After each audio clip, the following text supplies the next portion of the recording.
Well, hello everybody, it's Richard here, and this is part 2 of the A11 JVC record deck. But before I actually show you what I've been up to the last few days, I thought I'd just mention, as I did in my last posting, those who've just watched that, about the memory lane walk, which I was unable to go to this year because of the difficulty on the main line to Victoria Station. And I just thought I'd mention that Memory Lane, their magazine, is certainly worth getting all of those people who are interested in dance band music. But I'd also like to pay tribute to a great friend of mine, Johnnie Homes, who's written a most marvellous article in here about his journey into the world of dance band music, and how he started out buying his first Columbia gramophone for £50 from a market stall. And there's a very good article there. So Johnny, I take my hat off to you. It's a marvellous article, and I'm fascinating to reading it this afternoon in the garden, having a cup of tea, as the weather had actually turned a bit nice. But I thought it's really worth a read, and so I'm very impressed, and certainly it was a joy to read, and may you have many more. Johnny now works for the BBC, and that's great news for his career, and I wish him all the very best and look forward to seeing you on many events. I noticed that in here there's a mention about the blue plaque going up for El Bowley soon, so hopefully I'll be able to make another trip to London and manage to get there this time rather than be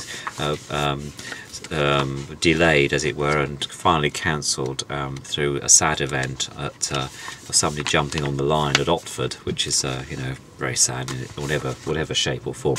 Anyway, I ramble on. This afternoon I'm going to talk to you about how far I've got with the JVC record deck, and it's upside down at the moment, so I'm just going to take Mr. Panasonic off his perch, and just bear with me a second. Right, we're looking at the underside now of the JVC, and most of this stuff you've probably seen before with other decks that I've been showcasing and have also mentioned. But I thought there's a couple of things worth mentioning here on this particular one. And the first thing was this motor. It's a six-pole motor, but it's very flat, and I imagine JVC designed that so that the actual plinth of the actual deck, the plastic plinth, which is could be reduced rather than having a bulky motor there. But it's well constructed, and I've actually had those 4 screws undone and re-oiled the central bearings, which is in the centre here, as you probably imagine.